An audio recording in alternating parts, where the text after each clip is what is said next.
Welcome to the Auto Chronicles. This week's film is an original 1968 road test covering the Mark III Continental. This is not an AI article, it was not generated from Wikipedia. I do use translation software, though, for the voice. If you like to see more of these films and vintage dealer training films, give me a follow. Thanks for watching. Amidst fanfare from a recording, luxurious surroundings, and a collection of early Lincolns and Continentals, the Continental Mark III was introduced to the world of motoring journalists. This latest pretender to the Continental throne of plus automobilia is, in essence, a senior Thunderbird. It is a conventionally engineered styling exercise embodying neoclassic cliches, highlighted by a 6-foot-long hood fronted with a massive plated casting that mimics traditional Rolls-Royce and Mercedes radiator housings. The Mark III is aimed squarely at the market currently ruled by Cadillac's Eldorado. Though not endowed with such enticements as front-wheel drive, the Continental carries a full complement of comfort refinements, from impressive sound deadening to a carefully designed frame-body combination, which isolates occupants from all forms of road irregularities. The styling is, well, a bit unimaginative, rather over-adorned and undeformed.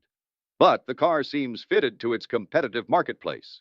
The essential prestige factor of a quickly recognizable car, one with an expensive format and a tradition-steeped designation, is certainly present in the Mark III Continental. It is disappointing, though, that Lincoln Mercury's styling staff could not have entered a fresh, new era in automotive styling. The 1941 Lincoln Continental, recently labeled the Continental Mark I, was a magnificent design, unique and distinctive in a completely pleasing way. But by contrast, the Mark III Continental is largely conventional, uninspired, and gadgety. Wheelbase of the new Continental is 117 inches, the same as that of the four-door Ford Thunderbird, from which the basic chassis was adapted. Surprisingly, in this day of ever larger automobiles, the Continental Mark III is the shortest in wheelbase and overall length Continental ever built, including the Mark I.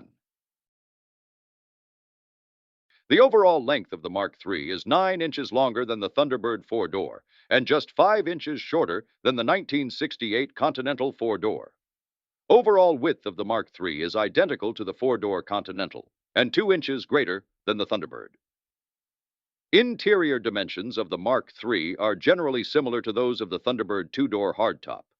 In practice, this means that the Continental Mark III is a two-passenger automobile with rear seating for children or smallish adults. This is absurd for a near 5,000-pound, 18-foot vehicle. The use of a Thunderbird roof panel undoubtedly saved considerable money in tooling, but the lack of rear seat, passenger accommodation, is inexcusable. Without question, the Mark III is the biggest, heaviest, and most luxurious two-seater existing. While the Continental Mark III's concept is impractical, its execution is superb. Interior noise level is exceptionally low at any speed. Only high-frequency road disturbances, such as rough brick surfaces, would intrude into the passenger compartment. Outside, airborne noise, as from other vehicles, factories, etc., is almost inaudible. So the Continental's optional stereo tape player can peal forth its golden tones without suffering external accompaniment from our motorized society. Vibration and shock stimuli are also reduced to almost total insensibility. Subjecting the Continental to potholes, ridges, and humps produced only gentle, soft-kneed oscillations. The chassis of the Continental is identical to that used in the Ford Thunderbird, except for the frame members running along the outer edges of the body shell between the wheel openings. These longitudinals provide some flexibility so that low-frequency, shake-type disturbances will be absorbed by the chassis and not transmitted to the body structure.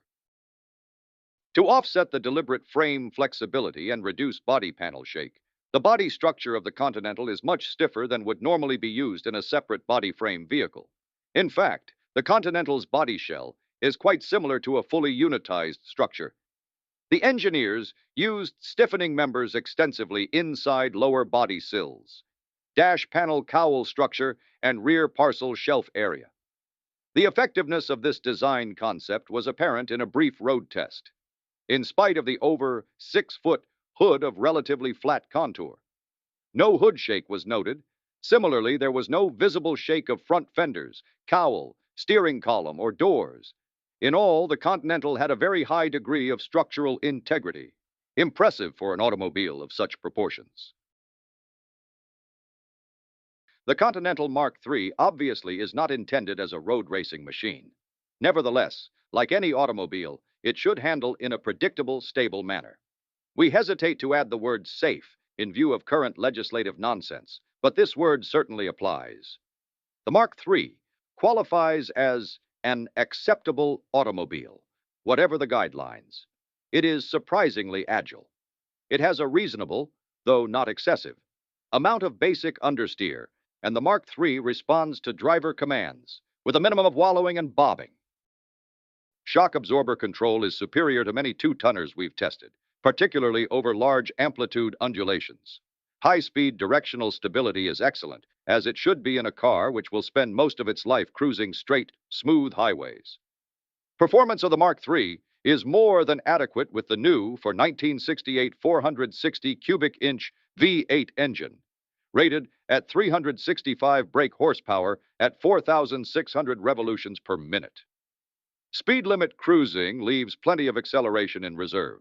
Acceleration from rest is very strong, ample for the stoplight racing fan. The torque output is a whopping 500 at 2,800 RPM, enough even for the heavy Mark III. With all of this performance, the new engine efficiency is reported to be significantly better than previous versions. Thus, fuel economy is satisfactory for a luxury car. Another benefit of the new engine is that the combustion chambers and manifolding have been designed to meet current emission control legislation without the use of auxiliary air pumps. The owner is spared the complexity and bother of maintaining air pump circuitry, and overall vehicle operation is superior to previous emission-controlled power plants. Our overall impression of the Continental Mark III can best be summed up by a single word: disappointment. The car is far short on functionality, particularly in space utilization. Styling is difficult to criticize quantitatively, but the Mark III definitely is not in the trend-setting, exciting, early Continental tradition. The Mark III is not, however, a bad automobile. On the contrary, the chassis and structure of the Mark III are fine examples of sound automotive engineering applied to a very luxurious vehicle. General performance is certain to be acceptable, even to critical owners. And in all, we would say the Mark III represents a polished execution of a lackluster concept.